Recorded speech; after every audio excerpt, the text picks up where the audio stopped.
అదే విధంగా సోదరులారా సోదరీమల్లారా, ఇక్కడ గంజి ఏదైతే ఉందో అది మస్జిద్ యొక్క గంజి అయితే గనక ఎట్టి పరిస్థితుల్లో కూడా మనం తాగకుండా జాగ్రత్త పడే ప్రయత్నం చేయాలి.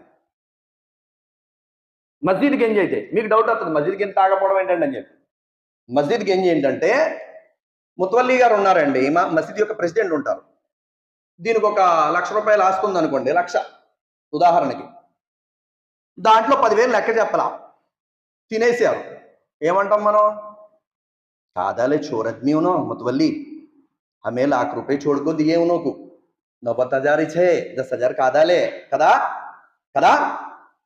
10,000 తినేసాడండి, 90,000 ఉంచాడు, లెక్క సరిగ్గా చూపెట్టలేదు అంటాం కదా.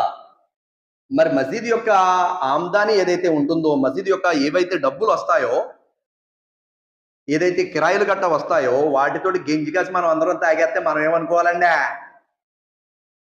మనం ఏమనుకోవాలి అంటే, ఆయన ఒక్కడే తాగేసి ఆయన ఒక్కడే తినేస్తే తప్పని మనం ప్రశ్నించేస్తున్నాం.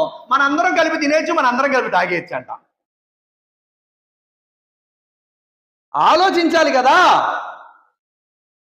ఒకటి, మస్జిద్ యొక్క ఆమ్దాని ఉంటుంది. ఆమ్దాని అంటే మస్జిద్ యొక్క షాపులు, మస్జిద్ యొక్క డబ్బులు ఇవన్నీ ఉంటాయి.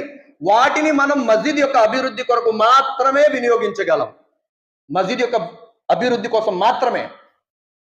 ఇమాం మౌజూన్ యొక్క డబ్బులు వస్తాయి, ఏదైతే గౌరవ వేతనం గవర్నమెంట్ వేస్తుందో అది ఇమాం మౌజూన్కి మాత్రమే చెందింది. డిబ్బీలో ఏవైతే డబ్బులు వేస్తూ ఉంటారో మస్జిద్ కరెంటు బిల్లుల కోసం, ఇమాం గారి జీతాల కోసం అని చెప్పి, అవి వాటికి మాత్రమే వినియోగించాలి. ఎక్కడైతే గంజికి స్పెషల్గా డబ్బులు ఇస్తారు. ఉదాహరణ, నిన్న నేను తణుకెళ్ళా అసర్ నమాజ్కి వెళ్ళినప్పుడు అక్కడ అడిగా, గంజి ఏంటి ఇక్కడ, తర్తీబ్ ఏంటి ఇక్కడ, ఎలాగని చెప్పేసి అంటే, ఎవరికాళ్ళు ఇస్తుంటారు అఫరోజ్ భాయ్, ఒక్కొక్క రోజుకి 2,000 అని చెప్పి అన్నారు.